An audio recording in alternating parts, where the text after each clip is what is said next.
I saw it because she tilted the screen just slightly. That was it. That was all it took. We were sitting on opposite ends of the couch, a soft blanket folded between us like it had been trained to divide.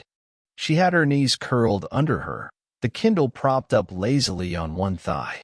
Her face held the kind of casual softness reserved for weekends and early mornings, barely awake, unbothered, pretending not to notice I was watching her. But the screen. God, that screen. I wasn't even trying to snoop. It was just open. There, in plain text. How to keep a second relationship a secret. A guide. Not a novel. Not fiction. Not something she'd read ironically or critically. A guide. I didn't react right away. I didn't lean in or ask questions. I just stared. And for a moment, I didn't even read the rest of the title. My eyes caught on the font, the layout, the casual way the words wrapped across the top like a headline on a self-help blog. It had that sterile formatting you only find in those low-cost Kindle ebooks people self-publish in secret. It looked cheap, cold, functional. There was a bookmark on the screen. Not at the start, not at the end, right in the middle, on a chapter titled, Behavior After Love, When the Partner is Nearby. That exact wording. She didn't flinch when she noticed me glance at it. Just turned the brightness down and tilted it away with the smallest motion, like swiping hair behind her ear. Like nothing. That's what hit me the hardest. Not the title. Not the book itself. Not even the chapter. Her hands. The way they held it. Calm. Unshaken. The same hands I'd seen curled into mine on hospital nights. The same hands that used to draw circles on my back when I couldn't sleep. The same hands that signed our mortgage papers, picked out the color of the nursery, lifted my chin when I doubted myself. They held the lie the way someone would hold a novel. Like it wasn't alive. I don't remember much of the rest of that morning. She stood up after a while, wandered off toward the kitchen, called out something about coffee. Her voice light, smooth, practiced. And I sat there, staring at the imprint she'd left on the cushion. I swear to God, I could still feel the weight of the device there, the ghost of her Kindle pressing against the fabric like a thumbprint. You don't plan for moments like that. They arrive slow and cruel, like water leaking into the walls. By the time you notice, it's already rotted something vital. We'd been married almost 10 years. I thought we were past the stage of secrets. We'd fought over finances, infertility, her mother's drinking, my absences at work, things that tear people down, piece by piece. We'd clawed through them and come out on the other side with scar tissue that felt almost like victory. So I never imagined betrayal would come dressed like a lazy Sunday. I didn't confront her that day. Didn't say a word. I made coffee. Sat beside her again. Kissed her cheek when she handed me my mug. Because suddenly, I needed to see more. I needed to know how far the lie reached. Who she had become when I wasn't looking. What else she'd bookmarked. What else she thought I was too blind to see. I started watching her. And she didn't notice. Because she was already good at hiding. I started noticing things I should have seen months ago. That's the worst part. The slow, shameful realization that the red flags weren't invisible. I just wasn't looking. Or maybe I was, but through the wrong lens. Through trust. Through love. It was a Tuesday when I found the first real crack. We'd both worked late. Her at the architecture firm, me from home, drowning in spreadsheets. She came through the door around 8:30, hair tied back, tote bag slung over one shoulder. She dropped her keys in the bowl with that metallic clatter I'd learned to associate with her return. I asked her how her day went. She said, uneventful. Then she mentioned a new client pitch that had taken longer than expected. A hotel renovation, she said. Mid-century aesthetics. Natural lighting. I smiled. Nodded. She poured herself a glass of wine. We sat on opposite ends of the couch again, just like before. The next morning, I checked the shared Google Calendar we'd stopped using religiously years ago, but never fully abandoned. Her entry for the previous day didn't mention a pitch. It said, Personal errand, Midtown. From 3 to 6:30. Nothing else. I stared at that gap in time the way you look at a bruise, trying to figure out what caused it. The days blurred after that. I started tracking things. Times. Phrases. Eye contact. Her shoes when she came home. If she kicked them off with a sigh or placed them gently by the door. How often she showered at night now instead of in the morning. The sudden reappearance of that barely used pink lipstick she once said made her look too bold. There were patterns. Faint, but there. And always, the Kindle remained in her bag. Until one night, she left it charging on the kitchen counter. Like a dare. I waited until she fell asleep. Her breathing was slow and steady, one hand tucked beneath her pillow like she was keeping a secret even in dreams. I got up without making a sound, stepped over the creaky spot on the floor I'd memorized after 5 years in this house. The Kindle screen lit up with a soft, accusing glow. I didn't have a password to crack. She never bothered to add one. It opened directly to a new chapter. How to handle jealousy without raising suspicion. I scrolled backward. Excuses that hold up under repetition. Maintaining digital cleanliness. Partner intuition. When to divert attention. Each title hit harder than the last. Each one was a bullet point in a playbook she'd been running without me knowing I was in the game. But it was the notes she'd highlighted that gutted me. Tiny yellow annotations, like she was studying for an exam. Say you feel distant lately. Reframe the guilt. Talk about a fictional friend's affair to test his reaction. Remind him of old shared memories to reset his suspicion. Be physically affectionate after love to blur emotional lines. It was all there, word for word, and I'd heard every single line in real life. I didn't cry. I didn't throw the Kindle across the room like they do in movies. I just stood there, the device warm in my hands, my reflection faintly visible in the black edges of the screen. I looked tired. Older. I put it back exactly where she left it. Plugged in. Innocent. Then I walked into our bedroom and lay beside her, stiff on the edge of the mattress. She shifted in her sleep, murmured something incoherent, then reached out, her arm draped over my chest like instinct. And I felt myself tense. She was holding me like a man she thought didn't know. That's when it stopped being grief. Or fear. Or confusion. That's when it became strategy. I didn't want confrontation. I wanted the truth. But I wanted it on my terms. So I waited. 2 nights later, I told her I was heading into the office the next morning. I made a big show of packing my laptop, brushing lint off my blazer.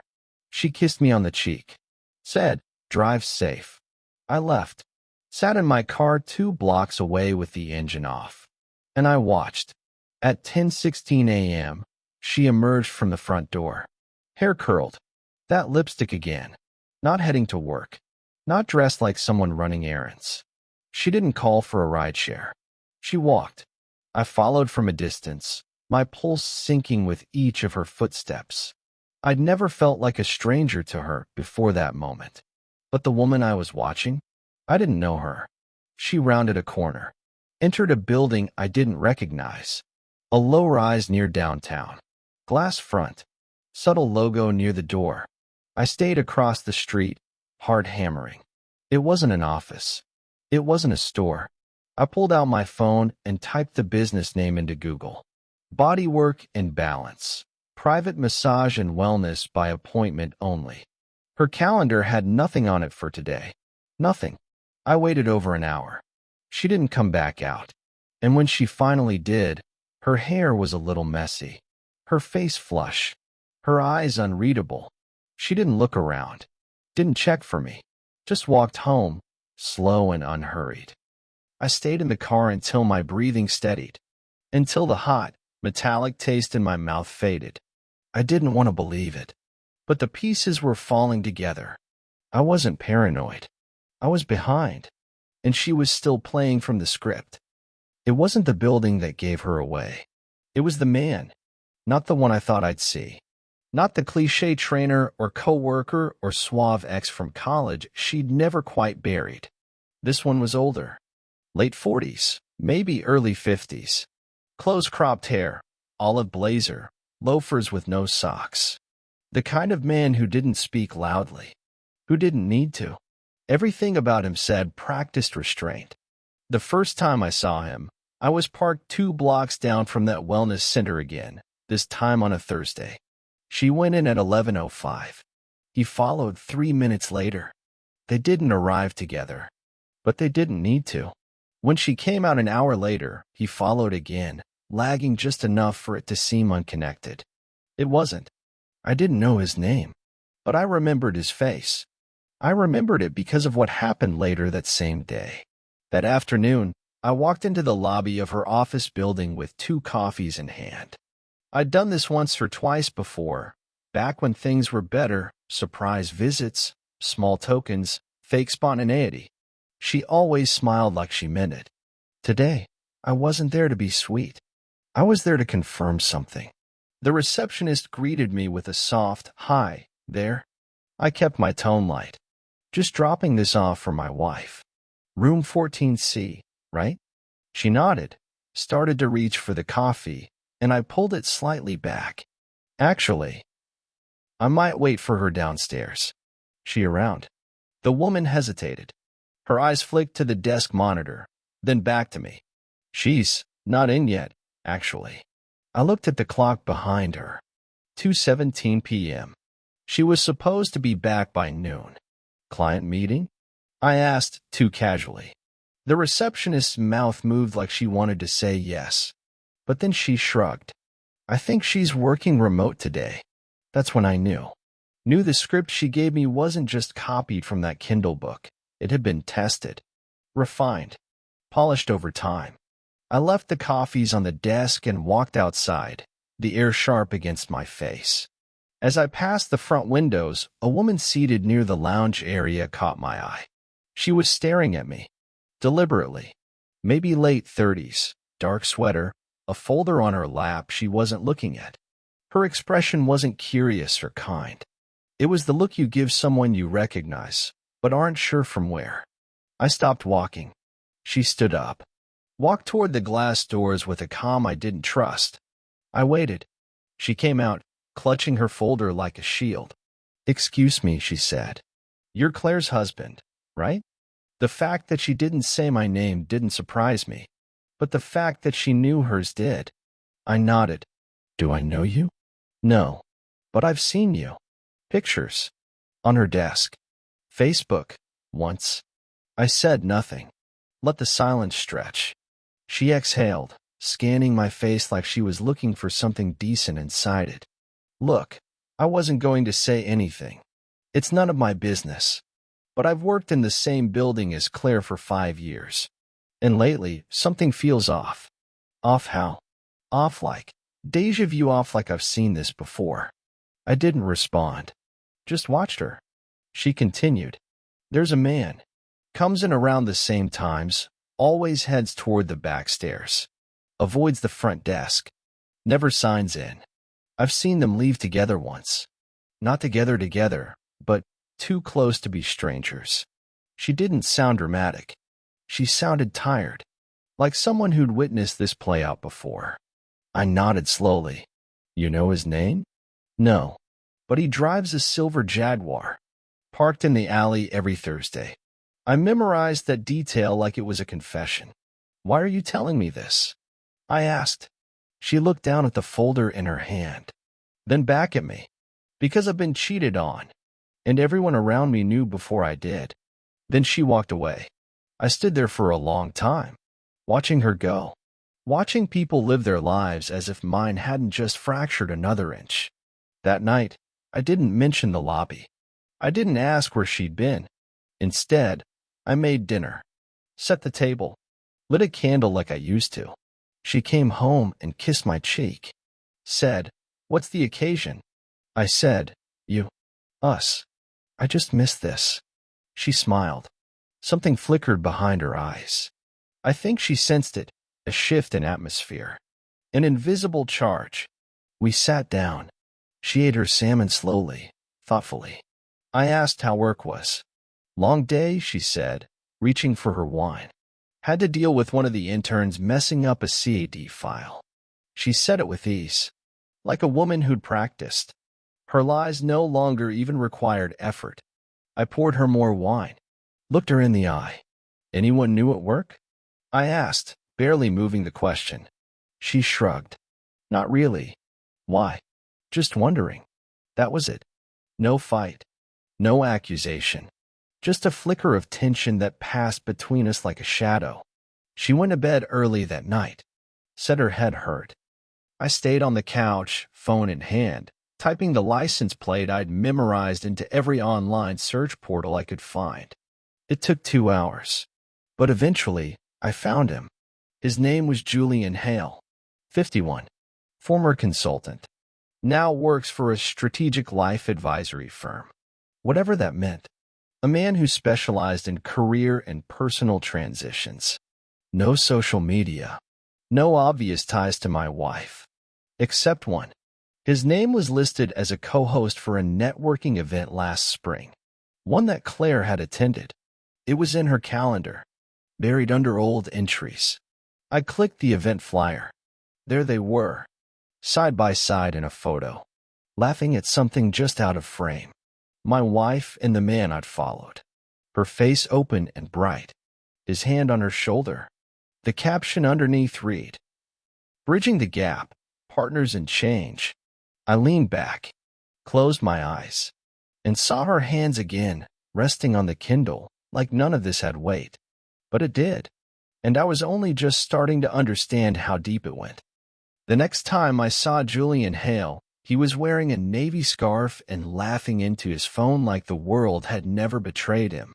It was a Friday. Claire had told me she was going into the office for a half day, then grabbing drinks with Hannah from undergrad, a friend I'd heard about for years but hadn't seen in almost as long. She said they were meeting at some rooftop place in Midtown, the kind of spot Claire never liked. Too loud, too trendy, but I didn't question it. I just kissed her goodbye and said, "Take pictures. I want to see what Hannah looks like now." She laughed. She's gained weight.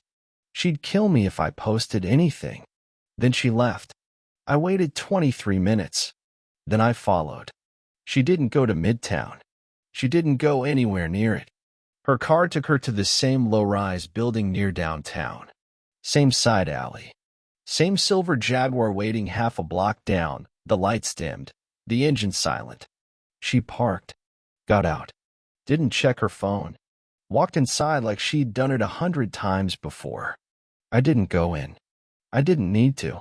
This time, I had a plan. Back at home, I opened my laptop, searched again for Julian's advisory firm, pulled up their team page. Glossy headshots, vague mission statements, words like transition, legacy, optimization. And there she was again, Claire. Not on the main site, not listed as staff, but tucked in a promotional video for one of their client sessions, her face appearing for just 3 seconds in a shot of an open-concept conference room. She wasn't speaking, just listening, taking notes, smiling, like she belonged. That was when it clicked. This wasn't just personal. It was professional. She was working with him, or for him, or alongside him in a way she hadn't told me. I traced the timeline. The event they'd co-hosted happened 5 months ago. Around the time she stopped asking me to pick her up from work. Around the time she started buying new clothes under vague labels like consulting prep. I hadn't questioned it. Claire always had side projects. She said they made her feel like more than just someone's wife. I didn't ask who she meant by someone. That night, I pretended to sleep. Waited until I heard the soft click of the door, the hush of her keys against the counter. She moved quietly, slipped out of her heels, showered. When she finally climbed into bed, I turned slightly, feigning a murmur. "You smell like oranges," I said. She froze for half a beat, then laughed. We had a weird cocktail, something with blood orange and thyme. Super strong. Did Hannah like it? Loved it. I reached for her hand. She let me take it. Her fingers curled around mine, a little slower than usual. I pressed my thumb into her palm like I was reading Braille. There was a small callus there, from the stylus she used on her tablet. She once told me it was her working scar, but lately it felt more like a watermark, a print left behind by someone else. The next morning, I left early, drove to the firm's office, parked across the street, waited. I didn't know what I was hoping for. Maybe a glimpse of them together, maybe confirmation, something undeniable. But what I got was better. At 9:47 a.m., Julian came out of the building. He looked impatient, not polished today, his collar half-turned, coat slung over his shoulder. He wasn't alone. Behind him trailed a younger man, mid-20s, thin, nervous, holding a clipboard. A junior associate, maybe. Julian said something sharp, gestured toward the door. The kid nodded, turned to go back in. Julian pulled out his phone, made a call, and that's when the idea came to me. Not revenge, not confrontation, exposure. Because she wasn't just hiding something from me. She was hiding someone from him too. I didn't know how close they really were. If she was just another fling, or if he was stupid enough to believe she was building a life with him. But I had a theory, and I wanted to see what happened when one liar met another in the wild. So I waited until he was gone. Then I walked across the street, climbed the stairs 2 floors up, and stopped at the frosted glass door of Stratus Advisory Partners. Inside, a woman at a desk looked up, startled. "Can I help you?" "I have a message for Julian Hale," I said. "It's about Claire." She paused, her expression flickering. "I'm afraid." "Tell him she's not who he thinks she is. Tell him she's playing both sides. If he wants proof, tell him to check her email. She uses the same passwords for everything. Start with the folder labeled Recalibrate." I didn't stay to see the reaction. I left, walked out into the cold air, my hands trembling, not with fear, with clarity, because I'd seen her type that word before. Recalibrate. It was in her notes. A folder I once glimpsed when she asked me to print a tax document. Recalibrate. Personal / private. I didn't open it then. I thought it was part of a therapy log. Now I knew better. That night, she was home before me, dressed down, quiet, making pasta with that soft concentration she used when trying to hide a spiraling mind. She didn't ask where I'd been, but I watched her hands as she stirred the sauce. Steady, unshaken, until her phone buzzed. She glanced at it, and for the first time in weeks, I saw it. A crack. Not big, but real. She stirred slower, checked it again, then locked the screen. No smile, no explanation, just silence. And that's when I knew the message had landed. Something was beginning to unravel.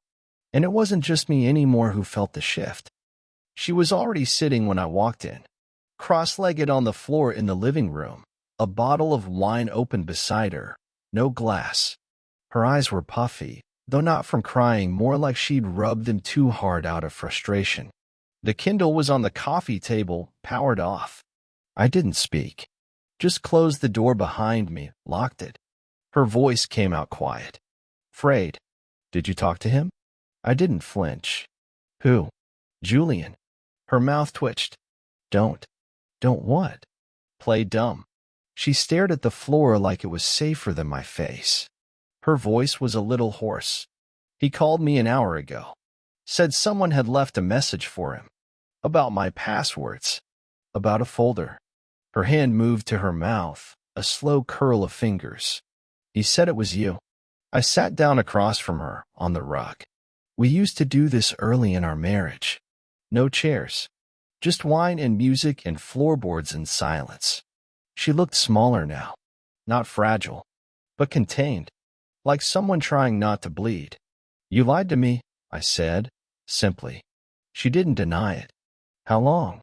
Her lips parted, then closed again. I watched her throat work. Her voice came out like a whisper dragged over gravel. 6 months. There it was. A sentence that would have shattered me once. Now it just confirmed everything I'd already buried in myself. Was it always him? I asked. No, she met my eyes then. It wasn't supposed to be anything. It was just something outside. Outside of what? She didn't answer. Just twisted the wine bottle in slow circles. I leaned forward. Was I the thing you needed to escape, Claire? She blinked.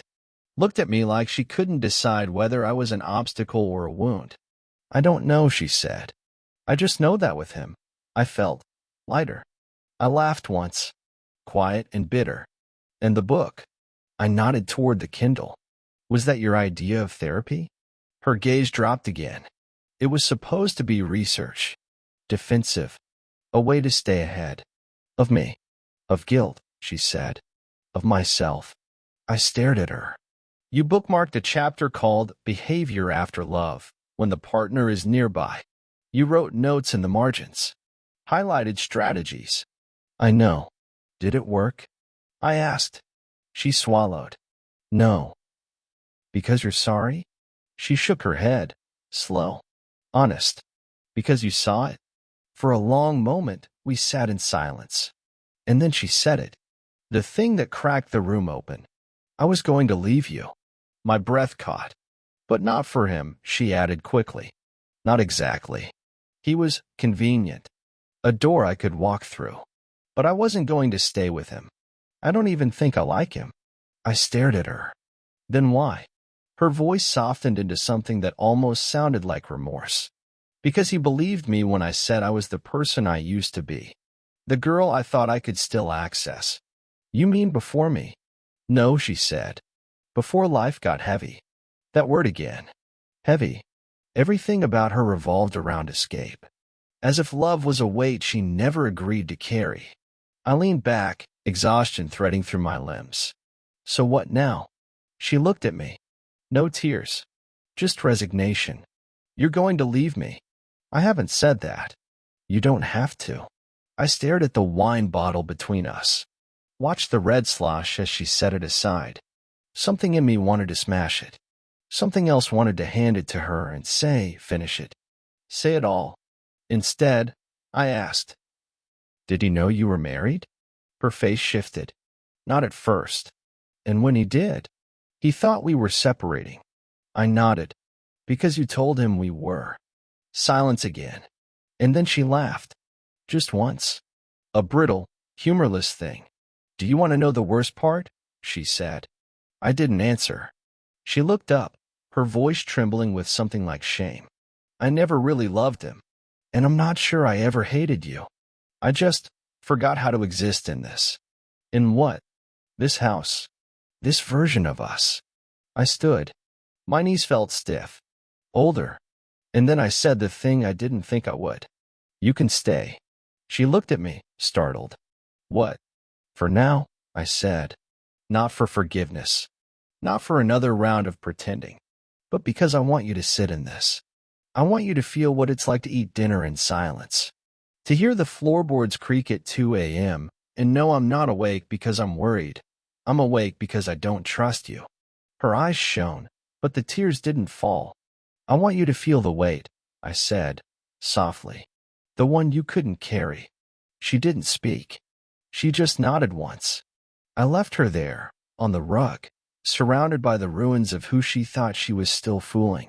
And I went upstairs, to the guest room. Closed the door. Locked it. Not to keep her out, but to keep whatever was left of me in. She stayed. Not because she begged or fought or tried to win me back. She stayed because I let her. Quietly. Deliberately. A slow-burning consequence. She cooked dinner. Did the laundry. Watered the plants like the soil didn't know she'd poisoned it. We didn't speak much. When we did, it was in short, factual sentences. We passed each other in doorways like ghosts that once had names. I slept in the guest room. She stopped asking when, or if, I'd come back. It felt like living in a mausoleum of our old life. Everything was preserved. The hallway pictures still smiled. The calendar still marked anniversaries. But none of it meant anything anymore. Just shadows on walls. Sometimes, I watched her when she thought I wasn't. The mask was gone now, not replaced by guilt or redemption, just exhaustion. I saw her shrink into herself, piece by piece. She didn't try to explain anymore, didn't ask for understanding. She just existed. And that, somehow, was worse. A few weeks after our last conversation, I checked her phone. She'd left it charging in the kitchen. No password. Same as before. Not because she trusted me, but because, by now, she knew there was nothing left to protect. There were no new messages from Julian. No emails. No calls. Just one note saved in her drafts folder. Dated 2 days after I spoke to him. Subject, closure. Julian, I'm sorry. I wasn't honest. You didn't deserve that. I lied to you about what my marriage really was. You were an escape hatch, not a destination. Thank you for making me feel seen. I hope you're okay. See, she never sent it. Maybe she knew it wouldn't land. Or maybe she understood what I finally had, that the story she was writing wasn't hers anymore. It belonged to the silence between us. The Kindle disappeared sometime after that.